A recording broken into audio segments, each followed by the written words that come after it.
voy primero con la primera parte, informar sobre ODS como el centro de la información. ¿Cómo decirlo sin que suene duro? No es lo más sexy para la audiencia, no es lo que más audiencia nos atrae a la sección, lo hacemos porque creemos que tenemos que hacerlo. Al año de haberse aprobado los ODS en España no se había hecho absolutamente nada, lo cual nos dificulta muchísimo, a mí me dificultaba muchísimo informar sobre los ODS porque no hay novedad. ¿Qué cuento? No se está, al menos en España no se está haciendo nada. Hicimos un primer seguimiento, esto es de febrero de 2016 a los pocos meses de aprobarse la agenda, creo que a los 6 meses de aprobarse la agenda, diciendo, bueno, ya tenemos 17 objetivos y ahora ¿qué? ¿Qué se está haciendo? Era un reportaje para decir que prácticamente no se estaba haciendo nada, pero bueno, consideramos que también el no hacer nada había que contarlo. Y contábamos un poco cuál es la hoja de ruta que ponía la ONU a los países para ir implementando la agenda. Bueno, esto es un poco lo que decía, interesa, pues no puedo decir que no interese y de hecho el interés va en crecimiento. Mi discurso ha ido cambiando con el tiempo en esto porque al principio respondía rotunda, no interesa, la gente no ve objetivos de desarrollo sostenible y no es una información en la que sea atractivo pinchar y leer. Y luego el reto de que haya alguna novedad. Aquí quiero abrir un debate y luego si queréis lo tenemos cuando abra el turno de preguntas, es de si los medios tienen la responsabilidad de comunicar la agenda. Yo es un debate interno que todavía no tengo 100% resuelto. Eh, Cada vez que tengo oportunidad de hablar con gente de las Naciones Unidas, esta semana pasada he estado con gente del PNUD en Perú y se lo he hecho saber también, es que siempre a los periodistas nos piden, bueno, ayudadnos a hacer famosos los ODS, es vuestra responsabilidad crear sensibilización, pero me pregunto si esa es mi responsabilidad o es la responsabilidad de la ONU y yo estoy simplemente para informar de lo que pase. Y no es, digamos, creo que trasladan a los medios de comunicación una responsabilidad que no tengo claro que sea nuestra. Obviamente, si tenemos una sección para cubrir esos grandes temas que nos llevan un poco los demonios cuando decimos eso, ¿no? Los temas que nunca están en los grandes medios, pero bueno, por lo menos en el país, en Planeta Futuro, podemos decir que sí que los tenemos desde hace 5 años. Eh, Creemos que ciertamente creamos una sensibilización sobre esos temas ocultos, olvidados, realidades que parece que no importan, pero que en realidad ahora el mundo, en tanto que cada vez está más interconectado, nos tienen que importar. Lo que me lleva a que el debate es mucho más profundo que eso. O sea, sé que hacemos eso. Si es nuestra responsabilidad hacer famosos los ODS. Y lo digo también porque creo que se ha perdido muchísimo tiempo en ese objetivo de dar a conocer la agenda. Y hablo de las Naciones Unidas, no de los medios de comunicación, que yo lo que considero mi responsabilidad es informar sobre lo que está pasando. Y se ha perdido mucho tiempo en ese intentar hacer famosos los ODS en vez de implementarlos. Y luego ya veremos, y que se vayan haciendo famosos mientras tanto. Y entonces eso creo que ha ralentizado mucho el comenzar con la implementación de la agenda, sobre todo en los países desarrollados como lo es España. Y, y creo que, y esto ya es una opinión, los países tienen que implementar la agenda, se han comprometido a eso. Yo estaba allí en 2015 cuando todos estaban aplaudiendo después de que dieran por aprobada la agenda. Y creo que se ha puesto mucho el foco en la ciudadanía tiene que conocer los ODS y muy poco en implementarlos realmente bueno, pues ya sigan haciendo famosos según vayamos implementando políticas públicas. Luego entraré más en eso. Esta es la forma que me parece más transformadora de comunicar los ODS. Y es que cuando hagamos reportajes sobre los derechos de la mujer en el mundo, cuando hagamos reportajes sobre pobreza, sobre procesos de paz como el de Colombia, sobre accidentes de tráfico, eh, pongamos como contexto que hay una agenda internacional con la que nos hemos comprometido y que es la que nos lleva a tener que tomar esas medidas o es el que lo que no se está cumpliendo. Pongo aquí 17 objetivos, 169 metas, 232 indicadores, toda la vida entera está en los ODS. Se ha quedado algo fuera, como pues por ejemplo los derechos de las personas LGTBI o un objetivo específico sobre personas con discapacidad, pero casi todo aspecto de la vida humana y medioambiental está contenida en los objetivos de desarrollo sostenible. Yo me haría el reto un día de cogerme el periódico y decir cualquier información se podría contextualizar con los ODS. Una información sobre medidas para ayudas familiares en el País Vasco. Tiene que ver con los ODS, tiene que ver con reducir la pobreza relativa de la infancia, tiene que ver con, por ejemplo, si cogemos una información sobre víctimas de violencia de género, tiene que ver con el ODS 5. Quiero decir, casi cualquier información que hagamos, ya no solo las que hacemos en Planeta Futuro, que son claramente ODS, cuando hacemos un reportaje sobre que las mujeres tienen que caminar 8 horas para coger agua de una fuente porque no tienen una fuente de agua potable cerca de su casa, claramente está relacionado con el ODS 6. Pero estoy convencida de que casi cualquier información de lo local hasta lo internacional se puede relacionar con alguno de los objetivos, con sus 169 metas y 232 indicadores. Y esta es la forma que me parece más transformadora de informar de los ODS, porque a la audiencia le estás contando una historia, le estás contando una realidad y le estás diciendo, oiga, es que hay una agenda, o bien que dice, por ejemplo, en un reportaje sobre pobreza, es que hay una agenda que llama a reducir la pobreza extrema en los países, o en el caso de España, para tener distintos contextos, pues hacer una información sobre el tema de desigualdad y decir, oiga, es que España se ha comprometido con la Agenda 2030 que llama a reducir la desigualdad en un X% en el país. Esto es un reto porque en cada país, cada país hay ciertos indicadores que pueden elegir hacer los ODS a la carta. Con lo cual, cuando te pones a informar de distintos países, tienes que ver un poco cuáles son la carta que ellos han elegido, ¿no? y a qué se han comprometido en concreto. Es una información que no es muy accesible. Digo accesible en el sentido de que es complicado encontrarla, y en el caso de España, por ejemplo, pues todavía estamos en ello. Este es un ejemplo que me encanta poner porque es un ejemplo no evidente de cómo se puede utilizar la Agenda 2030 como contexto de la información. La información de arriba, la de motoristas, la hizo mi compañero Pablo Linde, y la otra la hice yo en Ruanda. Son ambas informaciones sobre iniciativas sobre iniciativas sobre el problema de las muertes de tráfico, estos centrados en países en desarrollo, y es un contexto en el que no parece evidente que sean los ODS, ¿no? Con los ODM estaba muy claro, la pobreza, el hambre, incluso con los ODS, los más claros, de nuevo, los herederos de los ODM, el agua potable, la lucha contra el hambre, la lucha contra la pobreza, los derechos de las mujeres, pero hay un montón de ODS de estos, digamos, nuevos, de estos que aparecían en el vídeo que os comentaba antes, como las infraestructuras resilientes, reducir todo lo que está recogido en los ODS del Acuerdo de París relacionado con el medio ambiente, o por ejemplo que hay una meta que es reducir los accidentes, reducir las muertes por accidente de tráfico.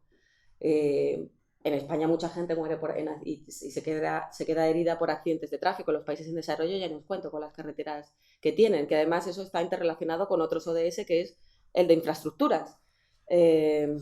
Con lo cual, si yo hago un reportaje, como por ejemplo el que hice en Ruanda, de una aplicación para morir otro día, que era una app para calificar un poco como las que tenemos aquí de taxis y tal, pero para las motos que utilizan allí como taxis, pero para calificar a los conductores como si son buenos conductores o malos conductores, y descubres que es que en Ruanda, en Kigali en concreto, la capital, hay un montón, pero un montón de muertos por accidentes en la propia ciudad con las mototaxis.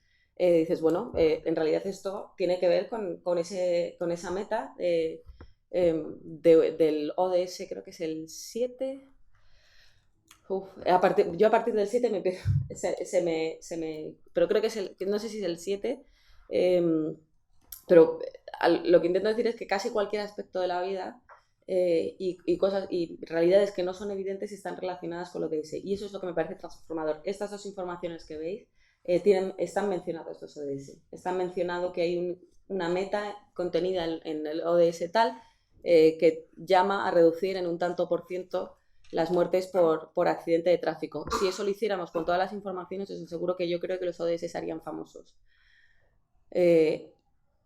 Lo podríamos hacer mucho más si los políticos, cuando aprueban una política pública, digo políticos en general, muy, muy, muy en general, desde el nivel internacional al nivel más local, dijeran que ODS están intentando conseguir. Creo que eso sería lo transformador. Yo hace no mucho le pregunté a la alta comisionada si eso se iba a hacer, si cada vez que en España se aprobase una ley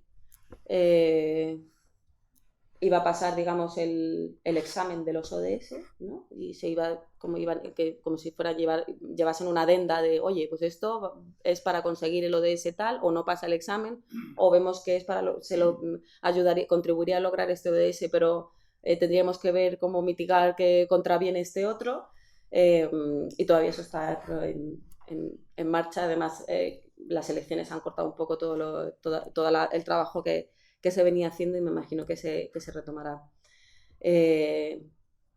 Esto es el ejemplo que se estaba contando de, mira, era objetivo 3, meta 6, me he equivocado, objetivo 3, meta 6, para 2020 reducir a la mitad el número de muertes y lesiones causadas por accidente de tráfico en el mundo.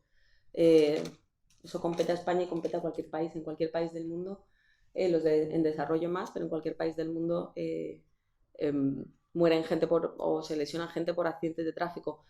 El reto, creo que para comunicar los ODS es que no solo, por ejemplo, desde una sección como Planeta Futuro informemos de esto desde Ruanda, o el reportaje de mi compañero Pablo, que era más general sobre los muertos en accidentes de moto en el mundo en desarrollo, si un colega periodista de cualquier periódico regional o de cualquier periódico nacional preguntase al responsable de tráfico, oye, ¿qué vais a hacer para conseguir la meta 6 del objetivo 3?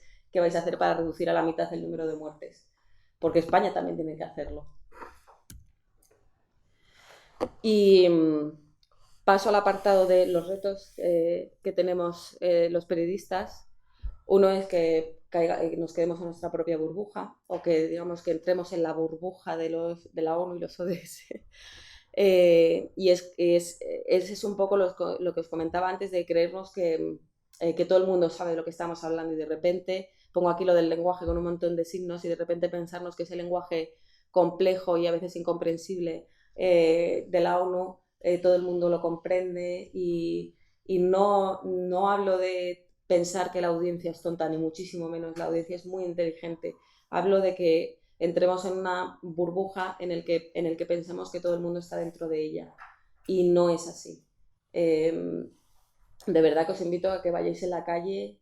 A nosotros en Perú nos hicieron, estuvimos con gente de la Thomson Reuters Foundation y nos hicieron hacer el ejercicio a un grupo de periodistas que estábamos allí, de preguntar a la gente en la calle si sabía lo que era el desarrollo sostenible, no los ODS, sino si sabía qué pensaban ellos que era el desarrollo sostenible, y la gente contestaba cosas muy, muy distintas, porque para empezar, para cada persona puede significar algo muy distinto, a veces relacionado con su propia vida, porque desarrollo sostenible es que viva bien, que tenga ingresos, que tenga un trabajo digno, y para otros es que no se destruya el planeta.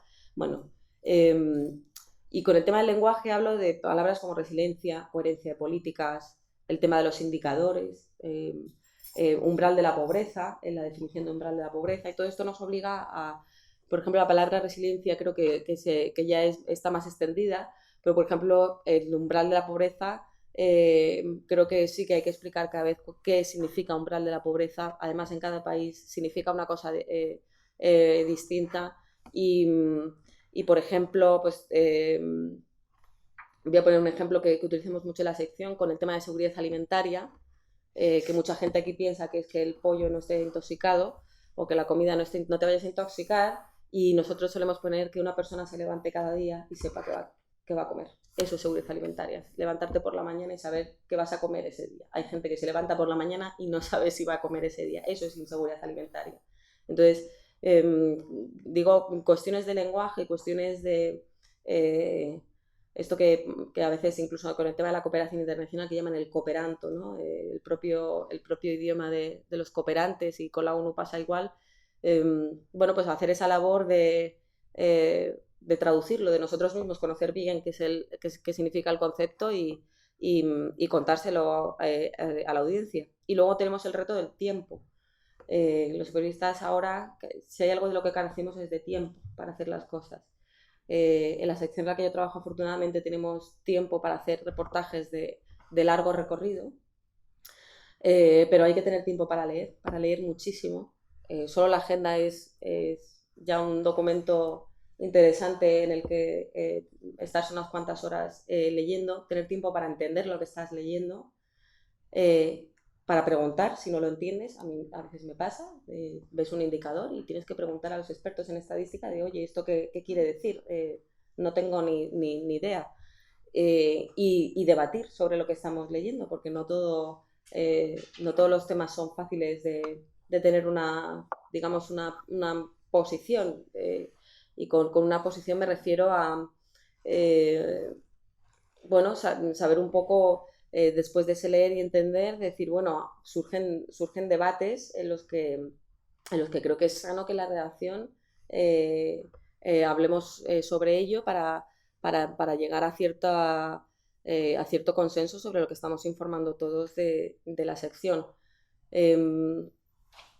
No se me ocurre ahora ningún ejemplo de debates que hayamos tenido, pero, por ejemplo, un debate casi interno, y bueno, a veces lo planteo en la sección que tengo, es si en lo que yo considero desarrollo es lo mismo que consideran desarrollo los indígenas de la Amazonía, por ejemplo.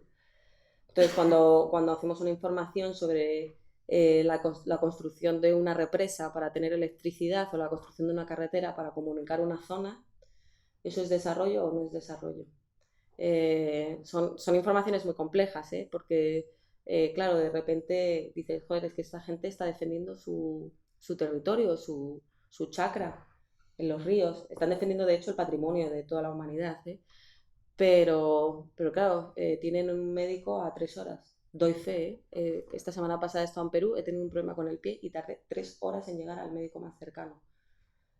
Para que esa gente tenga un médico más cerca hace falta electricidad, hace falta carreteras. Yo tenía que cruzar incluso un río, no hay un puente, pero si construyen un puente va a suponer un impacto medioambiental. Entonces, ese debate de lo que es para mi desarrollo, que a lo mejor sería estar creo que con buenas carreteras yo hubiese tardado 45 minutos en llegar al médico. Lo que para mí es desarrollo para ellos. Bueno, pues ese tipo de debates creo que es saludable que los tengamos en las redacciones, y no siempre tenemos el tiempo para tenerlos. A veces los tenemos tomando una cerveza después, pero bueno, creo que es saludable que los tengamos, porque al fin y al cabo creo que también es saludable que lo tengan los redactores de políticas públicas, pero nosotros que informamos sobre eso creo que es sano que asumamos esa responsabilidad. Decir, bueno, entendamos bien de lo que estamos hablando, hablemos con todo el mundo. Incluso a veces hablamos con gente no para escribir un reportaje, sino porque necesitamos tener ese conocimiento para ir informando día a día, y tengamos esos debates. Y luego el otro reto es el tema de los documentos, que ya lo he mencionado, y el entramado institucional. Bueno, el tema de los documentos, hay mucha gente de las ONGs y de la ONU que cada vez que lo menciono me dicen luego gracias, porque hay una producción de documentos inmensa, muchas veces superpuestos, muchas veces, por ejemplo, casi cualquier informe que haya de pobreza infantil en España viene de la misma fuente, del INE y de Eurostat. Y se producen un montón de documentos, se imprime un montón de papel, con la de árboles que hay que talar para producir papel. Y además son muy, muy complejos algunas veces. Creo que las ONGs han mejorado muchísimo en eso. La ONU creo que tiene todavía eh, que mejorar en la producción de documentos, y que sean más comprensibles. Por ejemplo, les decía esta semana pasada con el tema de la deforestación en Perú, les decía, joder, lo ponéis todo en siglas, no hay un Dios que entienda lo que estáis diciendo. Habláis de unos, por ejemplo, en los documentos en español hablaban de commodities y decía, joder, materias primas de toda la vida, ¿no? Pero hablaban de commodities porque ese concepto inglés de la soja, del cacao, el café, lo engloban todo en commodities. Digo, bueno, pues no sé, quiero decir, esta cosa de...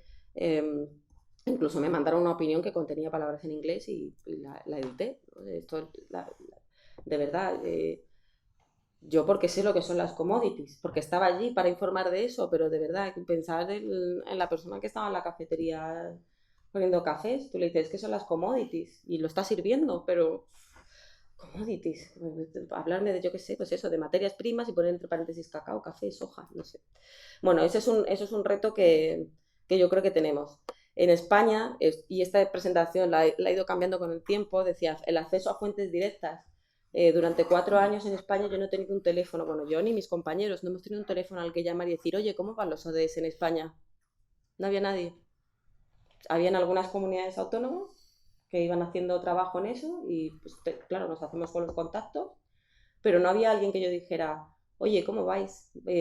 ¿Cómo vais con el examen que vais a pasar en julio de 2018? Y cuando digo nadie, es nadie, no había ningún teléfono. Me acuerdo el colega que teníamos trabajando, que estaba trabajando en Roma para informar sobre seguridad alimentaria, porque está allí está la FAO y está el Programa Mundial de Alimentos.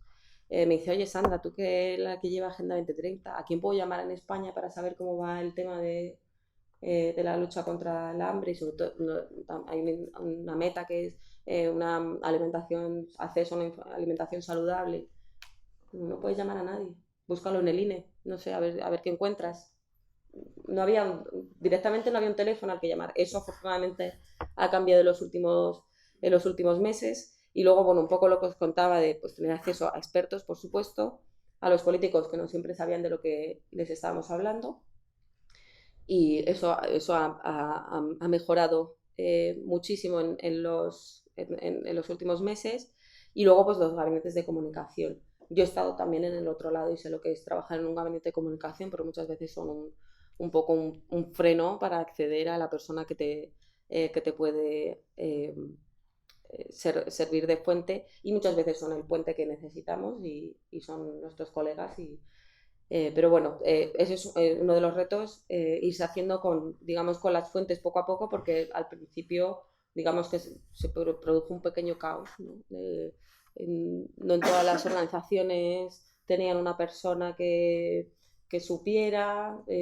Bueno, ahora yo creo que eso ha cambiado completamente, afortunadamente, pero ese desde haber ido informando desde antes que se aprobase la agenda sobre los ODS, sí que me sirve para contar cómo se ha ido produciendo desde ese pequeño caos en el que, había gente en la que no sabía ni de lo que estaba preguntando. Bueno, pues ahora de repente pues yo llamo casi a cualquier ONG, hasta la más pequeñita, y le digo, mira, que estoy haciendo un reportaje sobre lo de ese tal, y saben de lo que estoy hablando. Sobre todo también para informar de cómo iba la implementación de la agenda en España. Ahí, claro, sí que había un reto, porque hasta que no se aprobó el panel de alto nivel, en los ejemplos que os he puesto antes de seguimiento, hubo un reportaje, creo que fue a los 2 años, en 2017, eh, que publicamos que lo publicamos a los 6 meses y lo publicamos a los 2 años de aprobarse la agenda de seguimiento de qué está haciendo España. España a los 2 años tampoco había hecho nada. Y, y publicamos un reportaje, si no recuerdo mal, que se titulaba España da la espalda al desarrollo sostenible. Y de nuevo era un reportaje para decir, bueno, no hay novedad, pero yo voy a contar que no hay novedad, porque, oye, han pasado 2 años desde que se aprobó la agenda, pues, ¿qué está pasando? ¿No? Incluso llamé al INE para decir, oye, ¿estáis trabajando en los indicadores? No sé, de nada. Sí que me decían, no, lo típico, ¿no? Estamos trabajando en ello, tal. Esto lo publiqué pues un 23, un día 21, 22, 20, no sé, como pocos días antes de que se cumpliera el segundo aniversario de los ODS. Y justo 2 o 3 días después se celebraba un evento en Madrid, organizado por WWF, Oxfam y UNICEF, en el que iba Francisco Montalbán, que era el embajador para la Agenda 2030, y anunció que se formaba el panel de alto nivel Por supuesto lo tenían ya preparado, no es que lo preparasen en 3 días después de la información, pero sí que yo creo que se vieron un poco forzados a decir, oye, algo tenemos que anunciarlo ya, porque no puede ser que, claro, que se esté informando de que no estamos haciendo nada. Obviamente lo estaban haciendo, pero todavía no habían anunciado nada. Y anunció la creación del panel de alto nivel, eh, siguiendo prácticamente ninguna de las recomendaciones que les estaba haciendo la sociedad civil, que dependía de exteriores. Y estaban involucrados también el Ministerio de Medio Ambiente y creo que de Infraestructuras también. Pero bueno, por lo menos fue un primer paso de, bueno, algo se mueve y ya teníamos a alguien que era, en ese caso, Francisco Montalbán, con el que poder tener una interlocución, ¿no? Y que si había, de repente tenía que hacer un reportaje sobre ODS, pues oye, mi fuente, pues Francisco Montalbán, yo qué sé. Ahora eso se ha multiplicado. Y los retos, hasta ahora os he hablado de los retos que hemos tenido en Planeta Futuro, que tratamos el tema desde un punto de vista internacional, pero creo que los retos, y creo que está bien que lo diga, aunque no sea mi área, son los retos para los periodistas que cubren información en España, incluso información internacional que no sea especializada en desarrollo. Y es que el aterrizaje en la política española también se tiene que empezar a informar. Y eso es cuando creo que se tiene que producir ese traspaso de decir, bueno, la agenda de desarrollo hemos ido informando en ella en secciones de desarrollo. Afortunadamente en el país tenemos Planeta Futuro, que está especializado en desarrollo sostenible. En otros medios tienen otras secciones, en otros no tienen ninguna. Y decir, esto tiene que ir haciendo el traspaso a las otras secciones del periódico. Y no digo que el traspaso lo tenga que hacer yo, ni mucho menos. Quiero decir que se tiene que producir igual que el aterrizaje de la agenda se tiene que hacer en la política, se tiene que producir también en el periodismo. Casi lo que os decía antes, casi cualquier información de cualquier política que se vaya a empezar a aprobar en el Parlamento tiene que ver con eso. Por ejemplo, para mí fue paradigmático que el otro día Joaquín Estefanía, exdirector del País, publicaba una columna en la que hablaba de la Agenda 2030 relacionado con el tema de la desigualdad y del empleo digno. Claro que tiene que ver con eso, es que el ODS 8 habla de eso. Entonces, es que tiene que ver con la vida de los españoles también y tiene que ver con las políticas públicas. Y eso ya, yo no me dedico a información nacional. Entonces, ese traspaso también pues eso, a que gente que de repente, pues eso, habla como Joaquín Estefanía, de políticas públicas en España, utilice la Agenda 2030 como contexto. ¿Por qué no? Durante un tiempo a nosotros nos ha pasado que como éramos la sección de desarrollo, nosotros tenemos una red de expertos, y de repente nos llegaban columnas de expertos de la academia, de las ONGs, que estaban muy centrados en España. Muchas veces las publicábamos porque entendíamos que, claro, la agenda de desarrollo también tiene que ver con el desarrollo de España, sobre todo siempre pedíamos un enfoque global, sobre todo en lo que tiene que ver con medio ambiente, porque no es solo salvar nuestro trocito de oxígeno, tiene que ver con la perpetuidad del planeta, de todos, no solo de los españoles. Pero sí que a veces me encontraba diciendo a la gente, es que estás hablando de España, es que esto es una sección centrada en países en desarrollo, para hablar de eso que se dicen de los temas que no hablan los grandes medios, para hablar de la política española y para hablar pues eso, de políticas de empleo en España y de que los jóvenes no acceden a un empleo digno, es que hay una sección de nacional y en el caso del país además hay una sección de sociedad. Con lo cual, claro, yo me encontraba con que había gente que le tiene que decir no te puedo publicar la columna porque no tiene que ver con el marco de nuestra sección. Estoy invadiendo información que tiene que ir en realidad en otras secciones, ¿no? Y creo bueno, ponía lo del tema de los interlocutores que lo he contado antes, y creo que se tiene que hacer ese traspaso y que los periodistas conozcan, los periodistas en general conozcan la agenda y la utilicen como contexto de sus informaciones. A mí me encantaría que un periodista de un medio vasco pregunte, oye, ¿qué vais a hacer para reducir los accidentes de tráfico, como decía antes? ¿O qué vais a hacer para mitigar la huella de carbono de nuestra industria? Todo eso tiene que ver con la agenda. Creo que la transformación y ese hacer famoso los ODS realmente los medios lo conseguiremos cuando hagamos ese ejercicio de que se convierta como en un documento de referencia a los ODS como por ejemplo son los derechos humanos, ¿no? Cuando hablamos de violaciones de derechos humanos. Eh, Otro de los retos que hay es que en España hemos tardado muchos años en empezar como contaba, a mover la agenda. En julio de 2018 España pasó examen ante la ONU, también estuve allí cubriéndolo. Esto lo puedo relacionar también con el reto que no está aquí contenido, pues el tema de los recursos. La agencia EFE tiene corresponsales por todo el mundo, el país tiene corresponsales, pero no creo que cualquier medio pudiera permitirse ir a Nueva York cuando se aprobaron. Yo fui cuando se aprobaron, al año para hacer el seguimiento del año, en julio del año siguiente cuando se celebró el primer High Level Political Forum, y fue cuando España pasó el examen en julio de 2018 en el segundo High Level Political Forum.